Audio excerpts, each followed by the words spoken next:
Hello friends, welcome to my channel. जी हाँ दोस्तों, स्वागत है आपका मेरे चैनल में।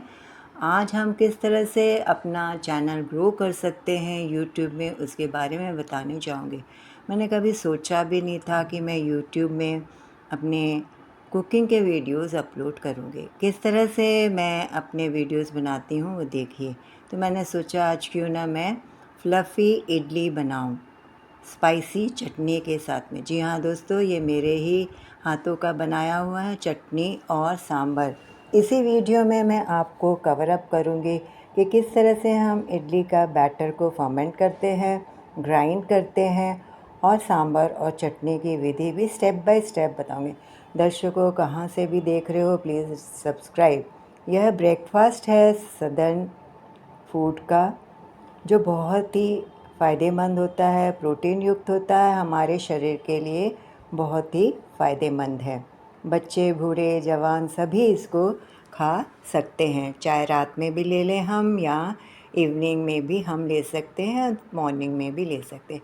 इस तरह की फ्लफ़ी इडली बनती है जब हम सांचे में बैटर को डालते हैं। अब आप कहेंगे कैसे बनी, तो इसलिए स्किप मत करिएगा, एंड तक बिल्कुल इत्मीनान से देखिए। बनने के बाद में हम पैकेजिंग इस तरह से करते हैं। अब यूट्यूब में हम कैसे आएंगे, सोशल मीडिया में कैसे आएंगे? जी हाँ दोस्तों, हमें फिर उसमें कैटेगरी स्पेसिफाई करनी है। तो मेरा हाउ टू वाला है, इस तरह से इडली बनती है। इसमें मैंने पोहे का इस्तेमाल किया, उड़द की दाल का इस्तेमाल किया, इनको धो के अच्छे से फिर ग्राइंड किया है। इस तरह का बैटर बनता है। अब हम ग्राइंड कैसे करते हैं, यह ग्राइंडर में है, मिक्सी ग्राइंडर में। इडली बैटर तैयार है, फर्मेंट किया जाता है। अभी फर्मेंट नहीं करेंगे तो फ्लफ़ी इडली नहीं बनेगी, जिस तरह से आप इस वीडियो में देख रहे हो। जी हाँ दोस्तों, इस तरह की इडली बनती है, चटनी सांभर के साथ हम खाते हैं। ये मेरा ट्रेडिशनल मदर का प्रिपरेशन है। अब हम गरम गरम इसको परोसते हैं, सांभर चटनी के साथ हम इसे खाते हैं। किस तरह से हमने फर्मेंट किया, पहले इसको निकाला, फिर नमक ऐड किया, फिर अच्छे से मिलाया। इसमें कुछ भी इंग्रेडिएंट और अलग से नहीं है। फिर सांचे में हम तेल लगाते हैं, उसमें स्कूप हम बैटर की डालते हैं। पूरे सांचे में हम इसको भर लेते हैं, पानी गरम करने रख देते हैं और उसके बाद आप देखिए कि सांचा हम किस तरह से उसको प्लेस करते हैं। ये नहीं कि छेद है तो छेद बाय छेद रखना। जहाँ ये इडली का यह दिखाई दे रहा है, उसी तरह ये जो तीनों छेद दिखाई दे रहे हैं जो सांचे के, उसको हम उस तरह से रखते हैं। तो 22 इडली का मेरे पास पात्र है। इस तरह से जो दिखाई दे रहा है, देखिए ये 3 छेद है। तो हम जहाँ इडली का बैटर है उस तरह उसको प्लेस करते हैं। जी हाँ दोस्तों, यही गड़बड़ी सब लोग करते हैं और इडली कच्ची बनती है, फ्लफ़ी नहीं बनती है, सॉफ्ट बिल्कुल भी नहीं बनेगी। तो ध्यान से देखिए मैं किस तरह से डाल रही हूँ और मैं प्रिपेयर कर रही हूँ धीरे धीरे, इसलिए मैंने स्टेप बाय स्टेप आप लोगों को बताया और कवर अप कर रही हूँ कि इस तरह से हम बनाते हैं। सांचे में हम पहले से ही थोड़ा सा ग्रीस कर लेते, डैट मीन्स ऑयल से हम इसको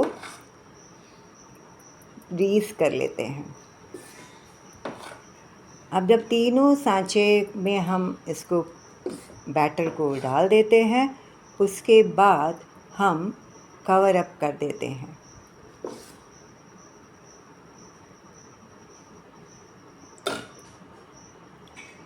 देखो फिर से प्लेसमेंट बता रही हूँ मैं, देखिए ध्यानपूर्वक। कोई नहीं बताएगा, ये मैं बताने जा रही हूँ। आज तक किसी ने नहीं बताया, बस बोलते हैं घोलो, डालो, नमक ये करो और सांचे में डालो, भाप में पका लो, फ्लफ़ीनेस आ जाएगी। अब इसके कुछ टिप्स हैं, मैं आगे आपको बताऊँगी। टिप्स ये है कि जब हम रात को चावल दाल भिगाते हैं तो दाल को हम सेपरेट भिगाते हैं। इसमें मैंने पोहे का इस्तेमाल किया है, साबूदाने का इस्तेमाल किया है और उड़द की दाल का और बॉइल्ड राइस का और सादा चावल का। इनका प्रोपोर्शन मैं आपको इंग्रेडिएंट्स में बाकायदा बता दूँगी, उसको फॉलो करोगे तो ज़िंदगी भर वाह सारी फैमिली फ्लफ़ी इडली ही खाएगी। तो इस तरह का आप बनाइए घर में। फ़र्क ये है कि हम इकट्ठा नहीं पीसते, दाल को हम अलग पीसते हैं, वो भी उड़द की दाल को, जब तक कि उसकी फ्लफ़ीनेस ना आ जाए और उसको हम फिर चेक करते हैं।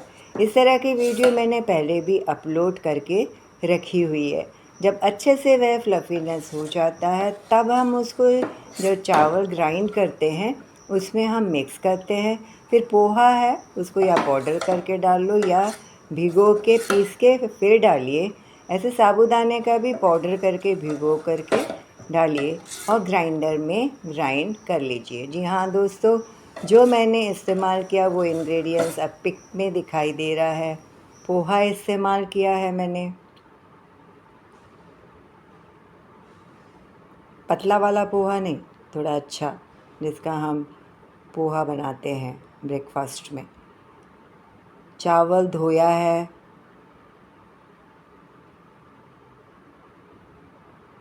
अच्छे से धो लेते हैं, भिगा के रखते, फिर नेक्स्ट डे हम उसको प्रिपेयर करते हैं ग्राइंडर में डालकर।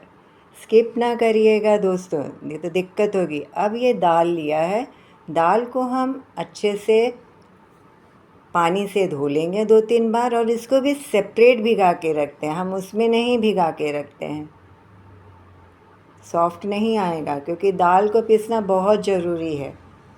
यह चावल है जो मैंने धोया था, उसको ग्राइंडर में डाल दिया है। अब वह ग्राइंडर में फिर पीसा जाएगा।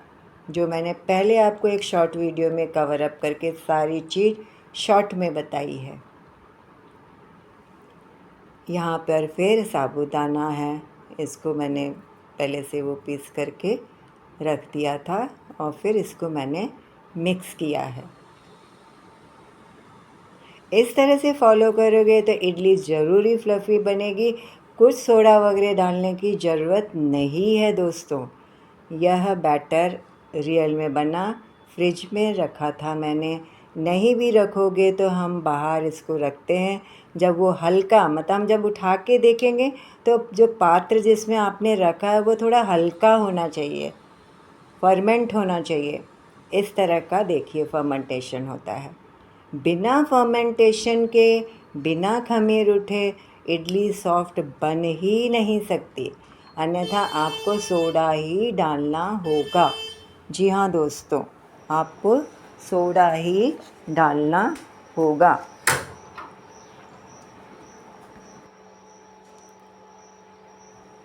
इसी में लाते हैं पानी डाल करके और फिर हम सांचे में डाल के, जैसे मैंने पहले बताया। चलो अब हम चटनी बनाने जा रहे हैं, मूंगफली की चटनी, पीनट चटनी। इसको पहले से भूंज लिया है मैंने, फिर इसमें मिर्ची डाला, भूंज करके उसमें थोड़ा सा चना जो भी हम पुटाना बोलते हैं, छिलका निकाला हुआ वो डाला है, जीरा डाला, इसमें हरी मिर्ची भी आप डाल सकते हैं, नमक स्वाद अनुसार। और फिर हम इसको ग्राइंड करते हैं मिक्सर ग्राइंडर में। जी हाँ दोस्तों, बहुत ही टेस्टी बनती है ये, बिना किसी और चीज़ को ऐड करे। पूरा ग्राइंड करने के बाद फिर हम इसमें खोल के चेक करते हैं। ज़्यादा दरदरा नहीं होना चाहिए, पेस्ट ही होना चाहिए। आपके ऊपर निर्भर करता है कि आप उसको किस तरह से बनाएं। देखिए इस तरह से होना चाहिए, जो मैंने पिक में आप लोगों को दिखाया है। कभी नहीं बना के खाया होगा आप लोगों ने। इसमें हम लहसुन भी डाल सकते हैं, ये आपके ऊपर निर्भर करता है, क्योंकि मैं लहसुन प्रयोग नहीं करती, क्योंकि मैं लहसुन भी नहीं खाती। हाँ, यदि किसी को चाहिए है तो फिर मैं लहसुन डालती हूँ। पानी डालना, फिर से एक और बार ग्राइंड करती हूँ एक कंसिस्टेंसी लाने के लिए। अब ये आपके ऊपर निर्भर करता है कि उसको हम थिक रखें या डाइल्यूट करें, तो आपको पानी डालना पड़ा। तरल करना है और तो पानी डालिए, इस तरह का दिखाई देगा। अब हम इसमें छौंक लगाएंगे, तड़का देंगे। इसमें जीरा डाल दिया, राई डाल दिया, कड़ी पत्ता डाला और फिर चटनी में हम डाल देते हैं। अब हम सांभर बना रहे हैं। दाल को मैंने पहले से बॉईल कर लिया था, लौकी को बॉईल कर लिया, करी पत्ती, ये सांभर पाउडर है। अब हम इसका सांभर बनाएंगे। दाल को अच्छे से घोट लेते हैं, इमली का पल्प निकालते हैं, इसमें टमाटो डाल के मैंने बनाया था, थोड़ी सी करी पत्ती भी इसमें डाल दिए। हमें कंसिस्टेंसी अपने हिसाब से रखना पड़ता है, दाल को आप थिक रखें या तरल रखें।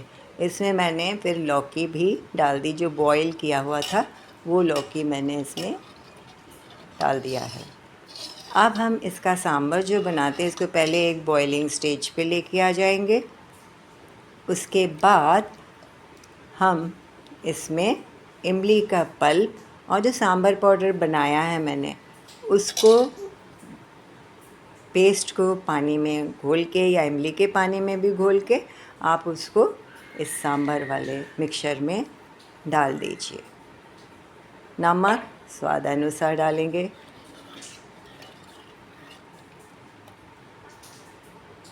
मेरी बनाने की विधि अलग है, इस तरह से बनाएंगे तो बिल्कुल कम्प्लीटली रेस्टोरेंट स्टाइल का नहीं रहेगा, घरेलू स्टाइल का रहेगा, जो सब पसंद करते हैं। मेरे से लोग ऑर्डर से भी मंगवाते हैं।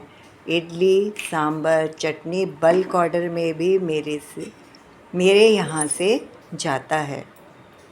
आप सदर्न डिलाइट के नाम से देख सकते हैं। मेरा कुकिंग का चैनल है, चैनल ओपन करिए और देखिए। जी हाँ दोस्तों, जो छौंक लगाया था वही छौंक हम उसमें डालेंगे। ये थिक दाल बना के रख लेती हूँ, जब ज़रूरत पड़ती है तब मैं इसको डाइल्यूट करके ये घोल बनाया है मैंने सांभर पाउडर का। अब ये सांभर पाउडर को मैं दाल में डालूँगी। बॉईल हो रहा है गैस पे।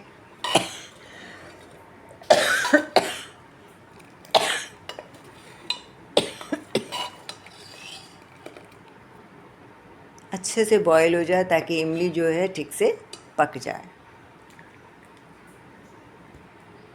अब ये जब तैयार हो जाता है सांभर, इसमें जो मैंने छौंक चटनी में लगाया था वही सेम छौंक हम या तड़का हम सांभर में भी लगाते हैं। मीठा नहीं डालती क्योंकि मैं आंध्रा की हूँ, वहाँ मेरे इधर मम्मी कभी नहीं डालती थी, तो मीठे से और इडली का स्वाद आता ही नहीं है। कर्नाटक साइड में ज़रूर डलता है, परंतु मैं नहीं डालती। सांभर पाउडर बनाने की विधि मैं आपको आगे वाली वीडियो में कवर अप करूँगी। प्लीज़ जहाँ से भी आप लोग देख रहे हैं, like, rate, share and comment. एक प्यारा सा कमेंट यदि मुझे देंगे तो मेरे लिए एक इंस्पिरेशन रहेगा। जी हाँ दोस्तों, किस तरह से हम सरल तरीके से घर में बना सकते हैं। रेस्टोरेंट की ज़रूरत नहीं, रेस्टोरेंट जैसा स्वाद भी नहीं आएगा। हाइजीनिक वे से आप घर में बना सकते हो। Thanks for watching once again कि किस तरह से फ्लफ़ी इडली बनाया, चटनी बनाने का तरीका बताया, सांभर बनाने का तरीका जो बिल्कुल ही अलग है, कम्प्लीटली डिफरेंट है। इस तरह से एंजॉय कीजिए। How to make fluffy idli with spicy chutney at home. Thank you for watching once again and subscribe me please.